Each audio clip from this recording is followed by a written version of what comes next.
Bueno, seguimos aprovechando aquí el puente y el día feriado para hablar del 20 de noviembre, para hablar de la Revolución Mexicana.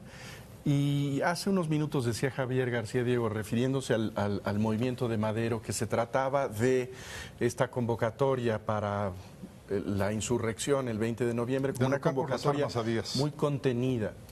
Ahora, yo creo que esa contención, a pesar de la gran violencia que desató la Revolución Mexicana, es una marca de todos los episodios revolucionarios, a pesar de las diferencias entre los distintos grupos. Aún el momento, digamos, más intenso de radicalismo, que es el cardenismo, tiene un sentido de contención política notable. Eso también lo distingue mucho del resto de las revoluciones, que parece que tienen el permiso de rehacerlo todo, de reinventar el calendario inclusive, ¿no? Y la Revolución Mexicana quizá, pues porque tenemos a un vecino con un enorme poder, tenía siempre esta percepción de hacer reformas con mucho tiento, ¿no? Pero la cubana, que también está cerca de Estados Unidos, no tuvo esos límites. Pero lo que estás diciendo para mí es una reflexión muy importante y yo creo que hay que decirlo y hay que decirlo bien y claro. La Revolución Mexicana nunca fue una revolución radical, nunca. Madero convoca a derrocar por las armas a Porfirio Díaz y nada más dice: tan pronto se derroque, vamos a volver al régimen institucional. Carranza convoca una lucha también muy contenida, derrocar a Victoriano Huerta y luego restaurar la Constitución de 57. Y así nos podemos seguir. La Revolución Mexicana, para mí, argumento definitivo, fue encabezada por miembros de la élite en un primer momento y por miembros de las clases medias después. Ni Zapata quería una revolución radical. Madero era un miembro de la élite económica. Carranza era un ex senador porfirista y luego gobernador de Coahuila. ¿De qué estamos hablando? Obregón, Calle son miembros de una clase media que quieren, lo que principalmente buscan ellos, sí, es una vez que llegan al poder, tener el control del aparato político. Y segundo, el beneficio económico de las clases medias. El único momento, digamos, más progresista es Cárdenas, y después de eso viene Ávila Camacho y Alemán, y esto no es una revolución de ninguna manera radical. ¿Y cuál sería el saldo económico de la revolución? ¿Sí logró darle a las clases medias esto que mejor que otros países de América Latina? ¿Cómo lo evaluarías, lo que se destruyó en la revolución, lo que se construyó después? Pues yo considero que la revolución realmente fue un desastre en términos económicos. Realmente el país venía avanzando por primera vez a un ritmo, digamos, bastante rápido durante el Porfiriato, porque todo el siglo XIX crecimos de una manera pues muy lenta. Y en ese, digamos, durante el Porfiriato y un poco desde antes también, pero bueno, se fue construyendo un sistema bancario, se fue construyendo un sistema financiero, se fueron construyendo ferrocarriles, se fueron construyendo muchas instituciones económicas e infraestructura, que con la revolución pues realmente se ven muy afectadas. En primer lugar, el sistema financiero y el sistema bancario realmente es algo que se viene abajo y se tiene que volver a empezar de cero a un altísimo costo para el país. La infraestructura, pues esa no es que se destruya. Digamos, algunas se afectan, los ferrocarriles se afectan, los ingenios azucareros. Pero sí se ve muy afectada su capacidad productiva y su capacidad de crecimiento. Y realmente cuando uno compara, tú comparabas a México con Brasil, es justo donde es durante ese periodo de la Revolución Mexicana y lo que sigue, porque los 20 por lo mismo tampoco son fácil, donde Brasil realmente nos empieza a rebasar económicamente. Y bueno, yo creo que esto sí es un impacto fuerte de la revolución, que tiene un costo que, o sea, uno puede argumentar, bueno, pero hubo beneficios, hubo mucho que se ganó. Yo creo que esto que se ganó se pudo haber ganado por otras vías que no hubieran sido armadas y México hubiera tenido un desempeño mucho mejor. Bueno, la paradoja es que una de las grandes, digamos, celebraciones de los gobiernos del PRI es que fueron eficaces. Esos gobiernos autoritarios como el Porfiriato, pero a lo mejor menos eficaces, ¿en qué se distinguen? ¿Cómo pudieron construir esa historia de éxito cuando venían de un proceso destructivo. ¿En qué se distinguen el autoritarismo priista y el autoritarismo porfirista? Bueno, yo creo que ahí es muy importante, digamos, hilar fino, ¿no? El hecho de que la Revolución Mexicana, que en su momento maderista tiene un impulso democrático en contra de un régimen autoritario y que termine desembocando en otro régimen autoritario, puede ser para algunos una muestra del fracaso de la revolución.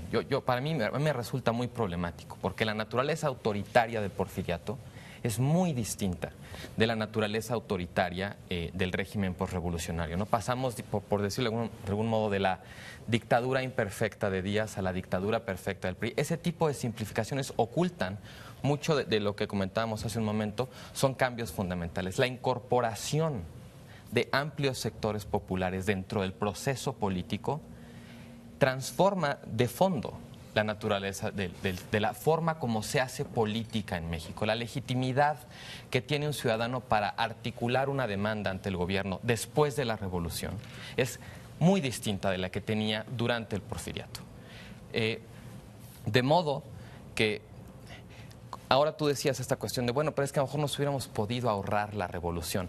Yo creo que en cierto sentido, algunas de estas señalamientos con respecto a lo contenido de los llamados, digamos, a las armas, a partir de los 20 uno puede explicarse la dinámica política en México en contrapunto con la revolución, con un intento de ponerle fin, de desmovilizar a una sociedad que la revolución ha movilizado a un grado que la hace muy difícil de gobernar.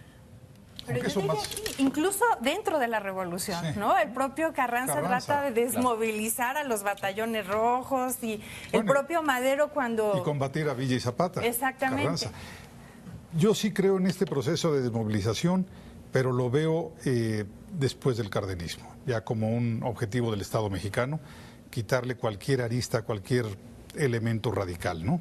Yo quisiera abundar también con en lo Ávila que dice, Camacho y con Alemán clarísimamente. Quisiera abundar en lo que dice Carlos, efectivamente, porque pareciera que pasamos de un autoritarismo a otro. Y perdónenme, yo tengo 61 años de edad y vivía yo ya mi infancia en los años 50, en los años 60, y conocía la historia de mi familia y de tantas familias alrededor. Yo vivía en una clase media que estaba creciendo de manera pujante desde los años 40, 50, y yo alrededor de mí veía libertad. Fue hasta que yo me entré a la facultad y me puse a estudiar los sistemas democráticos y demás, que comprendí que no había un sistema de partidos plural, que había un partido al que habían ingresado muchas fuerzas sociales de naturaleza muy distinta y que ahí adentro se dirimían muchas pugnas por el poder. Pero la libertad con la que vivíamos, mi familia, las familias alrededor, mis amigos y yo, y que podíamos hablar libremente de cualquier tema, incluso en contra de los presidentes, del partido en el poder, etcétera, cosa que en el porfiriato no se podía hacer, cosa que en los autoritarismos totalitarios soviéticos, comunistas, en fin, tampoco se podía hacer. Entonces, vaya, como que sí tenemos que cuando se habla, perdón, nada más para terminar, cuando se habla de la democracia, de la dictadura perfecta, como decía Vargas Llosa, pues quizá también habría que hablar de la democracia imperfecta, ¿no? Porque no era todo falta de libertad. No, la dictadura perfecta no era porque fuera perfectamente iliberal. Lo perfecto era el espacio de libertad que daba para que las familias como las tuyas se sintieran muy felices. Así es. Pero y familias campesinas y pero en la obreras práctica y de todo tipo. no había lo que después aprendiste en la facultad, la posibilidad de contender plural, abiertamente por el poder político, que es de lo que se trata una democracia. Por supuesto, no fue, y afortunadamente no lo fue, nada similar al totalitarismo soviético, pero había muchos niveles de restricción. Más allá de lo que tu narración personal podría... Digamos, la idea del espejo, de regresamos a donde estábamos, es bastante absurda, pero hay paralelos interesantes. El régimen porfiriano sí representa un estilo político que es esta perspectiva autoritaria de gran concentración de poder, pero de una intensa negociación, que yo creo que tendríamos que regresar también a la complejidad de lo que fue el régimen hegemónico, en donde no fue esta idea de en donde el presidente tronaba los dedos y todo sucedía.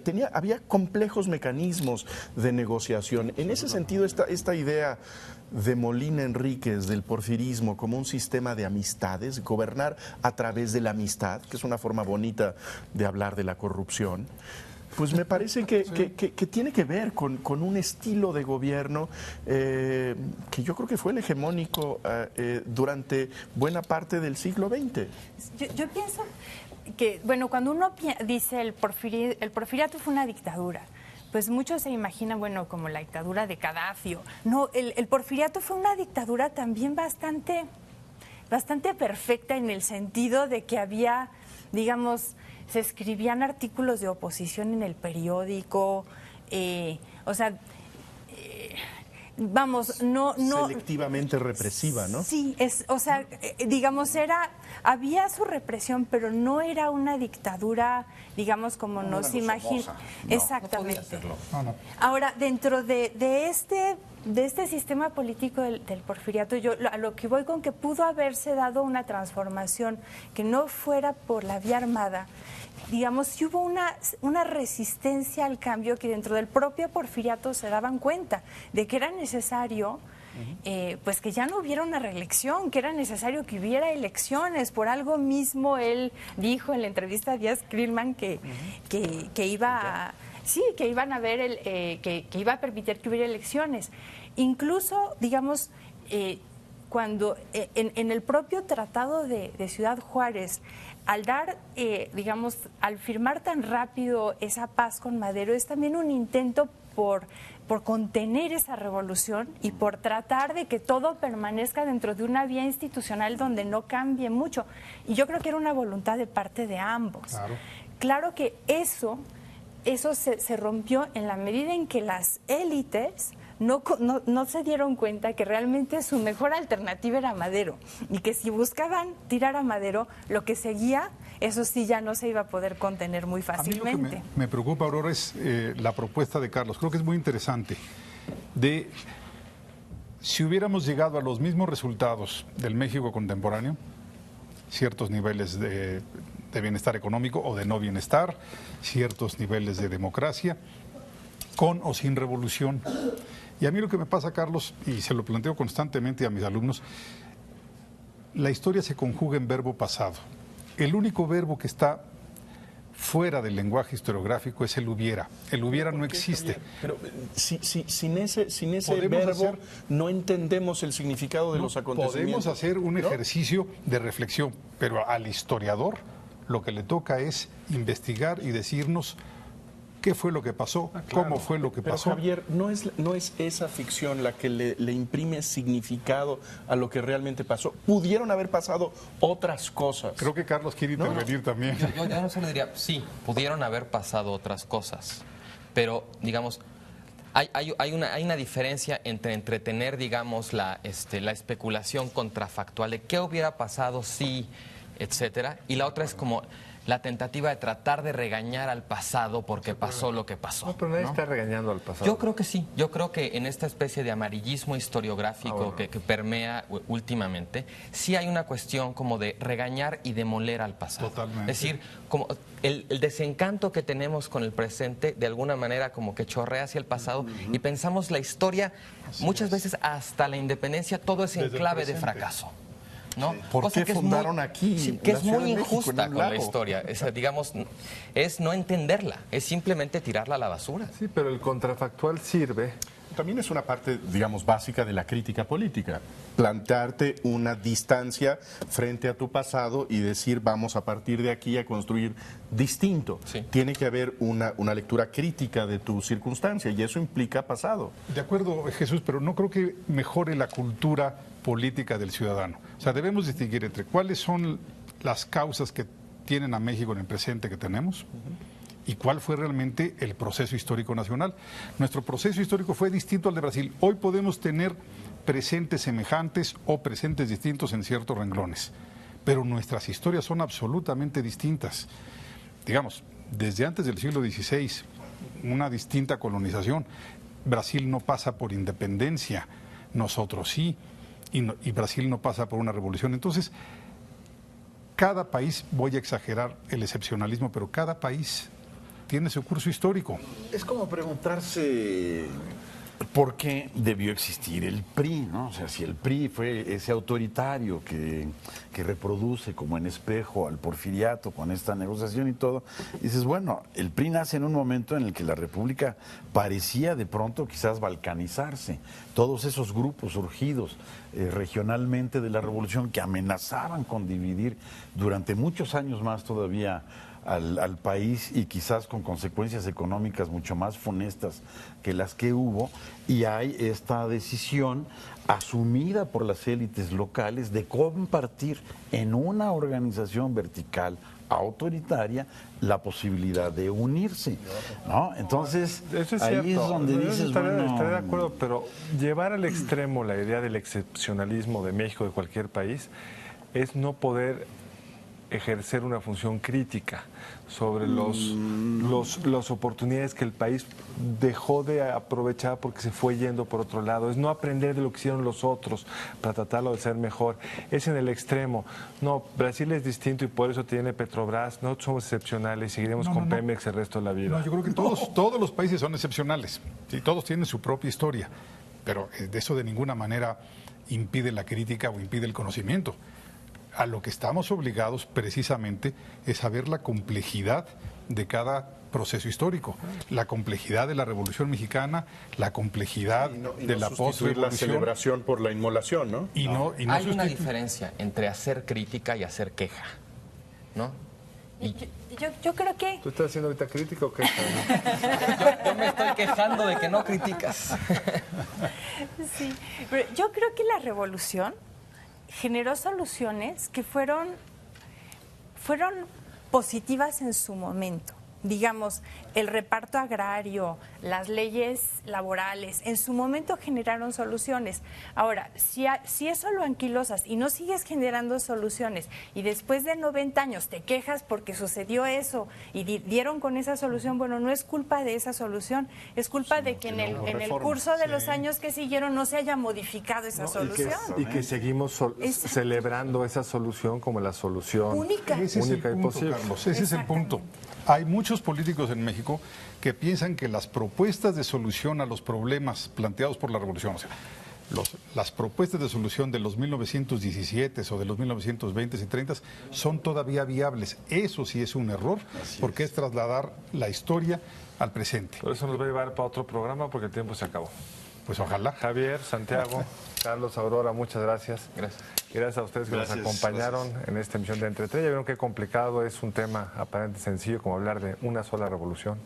Ya vieron que no nos pusimos de acuerdo en casi nada. Muchas gracias. Nos vemos el siguiente lunes a la misma hora.